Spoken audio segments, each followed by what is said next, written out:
سلام كميت صنحو فتواتن كبراتن نايز يوتيوب channel تخاتلتي نزعلت سحارنا لكم حاصرتن واناون زيناتات كم تلومد حزنا لكم قريبنا لنا فلما لايك شير سبسكرايب እንዳገበርኩም ከሳፍ ፍጻመ መደብና ሓቢርኩም ፕሬዝዳንት ኤርትራ አቶ ኢሳያስ አፈወርቂ በምክንያት 20 ሰነ መዓልቲ ሰማዕታት ኤርትራ ኣብ መቃብር ሓርበኛታት ሕቁፍ ዕንበባ ከም ዘንበረ ሚኒስትር ዜና ኤርትራ አቶ የማነ ገብረ መስቀል ኣብ ኤክስ ጽሒፉ ሎሚ 20 ሰነ ኣብ መላእ ኤርትራ ብዙሓት ሰባት ኣብ መቃብር ሓርበኛታት በመብጻሕ ሽምዓ የብርሁን ዕንበባ የንብሩን ኣለዉ እዚ ዓለት ኣብ ኤርትራ ሓንቲ ካብተን ብድምቀት ዝኽበራ ሃገራዊት በዓላት እያ መንግስቲ ኤርትራ በወርሓዊ ክፍሊት ተቢሉ ንስድራ ስዋዓት በጠቅላላ ልዕሊ 6 ቢልዮን ናቅፋ ደበስ ከም ዝኸፈለ ተገሊጹ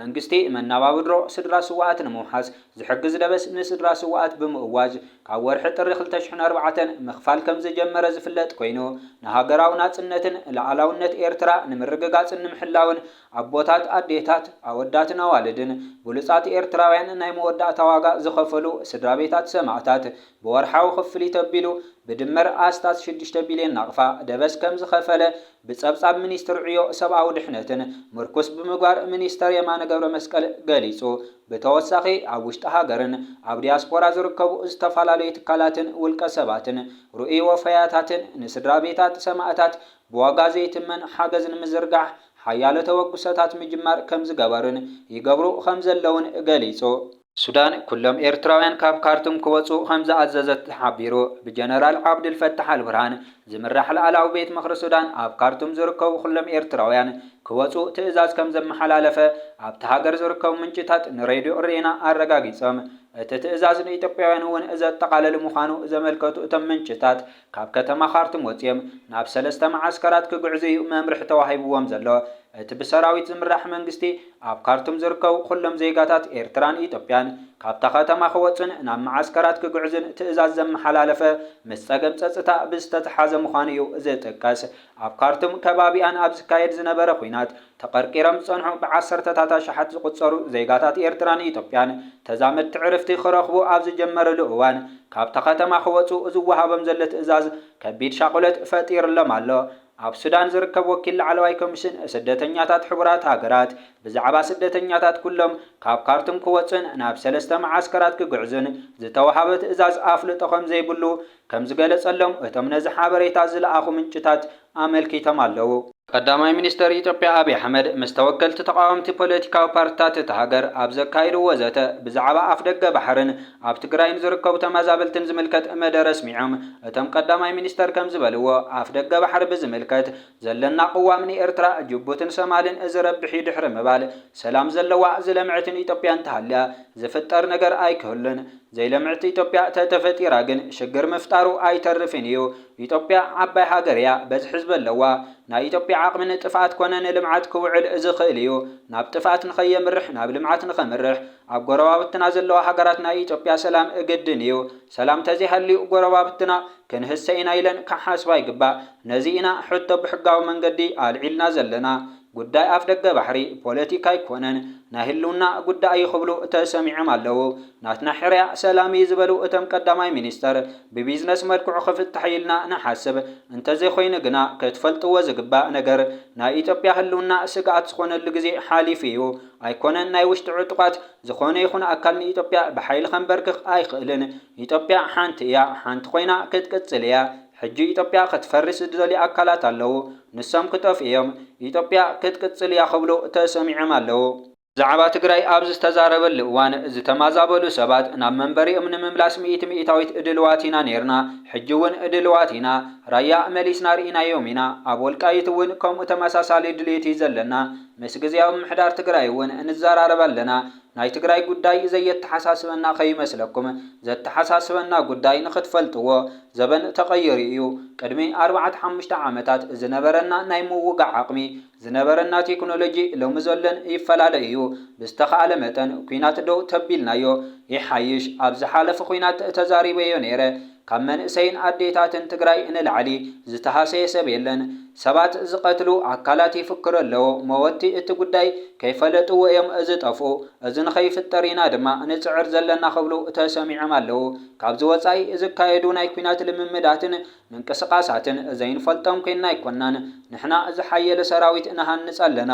እዚ ንገብር ዘለና ግን ንናይ ውሽጢ ግጭት ኣይኮናን ዓለም ኣበስጋዕ ኩነታት ስለ ዘሎ እዩ ክብሉ ተሰሚዖም ኣለዉ ኣብ መንጎ ሶማልያን ኢትዮጵያን ምፍጣጥ ተፈጢሩ ይርከብ ምህላው ዝተገልጸ ኮይኑ ሕጂ እውን ብተወሳኺ ካሊእ ሓደሽቲ ምዕባለታት ተኸሲቱ ይርከብ ኣሎ ላዕለዎት ሰበስልጣን ናይ መንግስቲ ኣሜሪካ ናይ ኣሜሪካ ወታደራዊ ሓላፊ ኣብ ጅቡቲ ናይ ኣፍሪኮም ናብ ሶማሊላንድ ብምቕናዕ ምስ ፕሬዚደንት ናይቲ ሃገር ዝርርብ ብምክያድ ናብ በርበራ ዝተባሃለ ወደብ ናይ ሶማሊላንድ ናይ ስራሕ ምብፃሕ ድሕሪ ምክያዶም ፕሬዚደንት ኣሜሪካ ዶናልድ ትራምፕን መንግስቲ ኣሜሪካን ንሶማሊላንድ ኣብ ሓፀርቲ እዋናት ከም ሃገር ኣፍልጦ ከም ዝህብዋ ሰፊሕ ሓበሬታ እናተዘርግሐ ይርከብ ኣሎ ድሕሪዚ ኣጋጣሚታት ኣብ ሶማሊላንድ ምፍጣሩ ኣብ ኣሜሪካ ምስ ፕሬዚደንት ዶናልድ ትራምፕን ሚኒስትር ጉዳያት ወፃኢ ናይቲ ሃገር ማርኮ ሩቢዮን ርክባት ክካየድ ተዓዚብና ነርና ተንተንቲ ፖለቲካ ናይ ምብራቅ ኣፍሪቃ ይገልጽዎ ከም ዘለዉ እዚ ክልተ ኣጋጣሚታት ኢትዮጵያ ብድሕሪት ብምዃን ንሶማሊላንድ ከም ሃገር ኣፍልጦ ንኽትረክብ ድፍኢትን ፃዕርታትን ተካይድ ከም ዘላ ዘርኢ ክስተታት እዩ ብምባል መንግስቲ ኢትዮጵያ እቲ ምስ ሶማሊላንድ ዘካይዶ ውዕላትን ስምምዓትን ኣብ ባይታ ንምትግባር ፈተነታት የካይድ ከም ዘሎ እዩ ኣብዚ ሓበሬታታት ብሰፊሕ እናተገልጸን እናተንተንተነን ዝርከብ ዘሎ ሶማልያን ኢትዮጵያን ኣብ መንጎ ክልቲአን ሃገራት እቲ ኢትዮጵያ ምስ ሶማሊላንድ ኣካይዳቶ ዝነበረት ውዕላትን ስምምዓትን ኣብ መንጎአን ምስሓብ ምስተፈጥረ ኣብ አንካራ ቱርክ ብምኻድ ስምምዕ አንካራ ብምባል ነቲ ተፈጢሩ ዝነበረ ችግራት ከም ዝፈትሖ ብማሕበራዊ መራኸቢታት ተገሊጹን ተሓቢሩን ነይሩ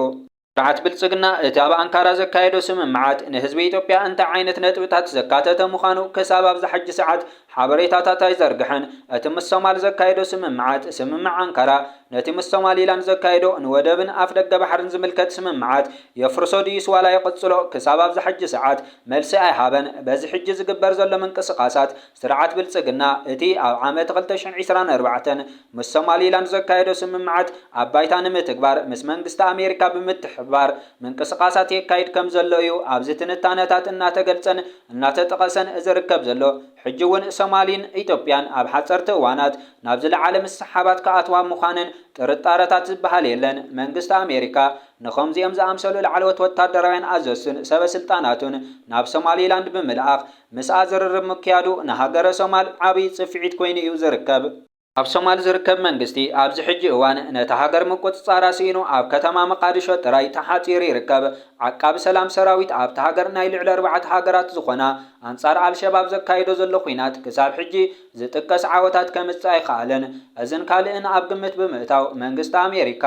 ዓቕምታት መንግስቲ ሶማል ምስ ናይ ሶማሊላንድ ብምርኣይ ከም ዝሞተን ከም ዝቀሃመን ብምርዳእ እዩ ምስ ሶማሊላንድ ከምዚ ዓይነት ዲፕሎማስያዊ ርክባት ፈጢሩ ዝርከብ ዘሎ ዝብሉ ገለገለ ተንተንቲ እውን ኣይተሰኣኑን እዚ ኩነታት ዓበይትን ቁልጥፍን ብዝኾነ ምዕባለታት ይቕፅል ኣሎ ሃገረ ሶማል ነዚ ጉዳይ እንታይ ዓይነት ግብረ መልሲ ክትህበሉ እያ ኢትዮጵያ ምስ ኣሜሪካ ብምዃን ናብ ወደብ በርበራ ንኽትምለስን ኣብ ወታደራዊ መዓስከር ክትድኩንን ተርእዮ ዘላ ሃነፍነፍ ኣብ ምንታይ ከብፅሓ እዩ ኣብ ሓፀርቲ እዋናት ሓቢርና ክንከታተሎን ክንዕዘቦን ኢና እስራኤልን ኢራንን መጥቃዕትታትን ሕይለን ይቕፅል ኣለዋ ነበርቲ ዓበይቲ ከተማታት እስራኤል ተልኣቪቭን ሃይፋን ህይወቶም ንምድሓን ክጉዕዙ ኢራን ኣጠንቂቓላ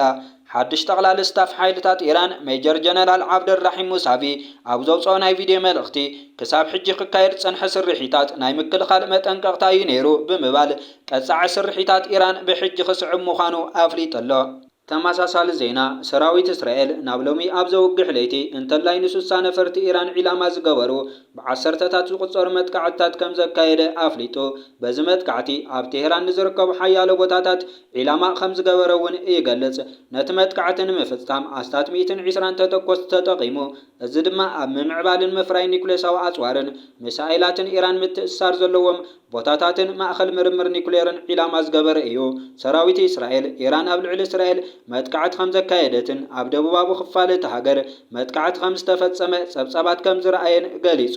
ኢራን ብዛዕባ እዚ ዛጊድ ዝኾነ መግለጺ ኣይሃበትን እምበኣር ከስነ ዝዕለት ሰሓረን ኣልኩም ሓፀርትን ዋናውን ሓበሬታታት ነዞም ዝተኸታተልኩሞም ይመስሉ ነይሮም ቀጻሊ ብኻልኦት ሓበሬታታት ክሳብ ንራኸብ ሰሰናዩ